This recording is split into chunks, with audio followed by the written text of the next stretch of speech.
देश के पहले सीडीएस जनरल बिपिन रावत पंचतत्व में विलीन हो गए।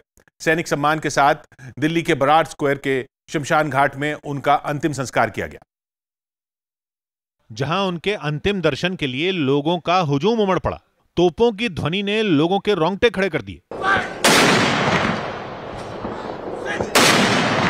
17 तोपों की सलामी के साथ जनरल को आखिरी विदाई दी गई।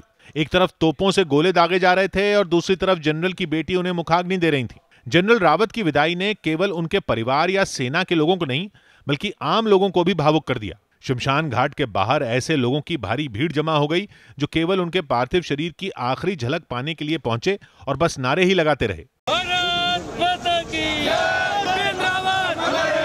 शमशान घाट में जनरल बिपिन रावत को श्रद्धांजलि अर्पित करने रक्षा मंत्री राजनाथ सिंह पहुंचे। उनके अलावा सेना के भी कई बड़े अधिकारियों ने उन्हें श्रद्धांजलि दी। तीनों सेनाओं के कई बड़े अधिकारी जनरल रावत को आखिरी सैल्यूट देने के लिए पहुंचे।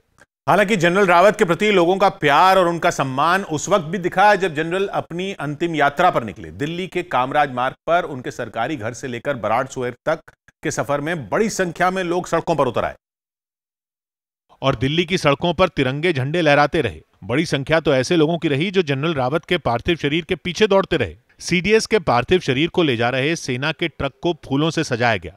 काफिले में तीनों सेनाओं के जवानों की अलग अलग गाड़ियां और सेना के कई अफसरों की गाड़ियां चलती रहीं। तस्वीरें देखिए, लोग इकट्ठा हुए हैं। लगातार ये भीड़ बढ़ती जा रही है, लगातार ये पोस्टर्स बढ़ते जा रहे हैं, लगातार ये झंडे बढ़ते जा रहे हैं। अंतिम यात्रा का रूट पहले से तय था, इसलिए दिल्ली के लोग हाथों में जनरल की तस्वीरों वाले छोटे छोटे पोस्टर बनवा कर लाए थे।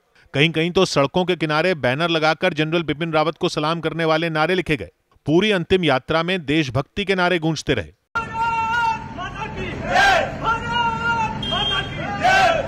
जनरल रावत का यह सफर उनके घर से शुरू हुआ, जहां कुछ घंटों के लिए लोगों को अंतिम दर्शन का मौका दिया गया था। लेकिन उनके घर के बाहर भी लोगों का इतना बड़ा हुजूम जमा हो गया कि सुरक्षा एजेंसियों के लिए भीड़ को संभालना ही एक चुनौती बन गया।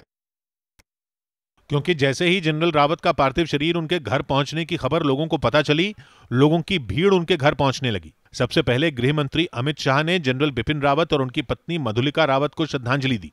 इसके बाद गृह मंत्री काफी देर तक जनरल के परिवार से बातचीत करते रहे। बड़े नेताओं, मंत्रियों, मुख्यमंत्रियों, समाज सेवियों, सेना के अधिकारियों और न्यायपालिका से जुड़ी वीवीआईपी हस्तियों के पहुंचने का सिलसिला चलता रहा। तय वक्त पर अंतिम दर्शन रोक दिए गए। जनरल रावत और उनकी पत्नी का पार्थिव शरीर लेकर सेना के जवान फूलों से सजे एक ट्रक की तरफ बढ़ने लगे। देशभक्ति के नारे गूंजने लगे।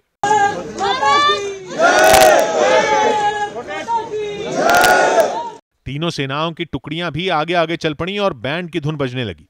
इस दौरान भीड़ को काबू करने के लिए दिल्ली पुलिस के साथ सेना पुलिस भी तैनात रही।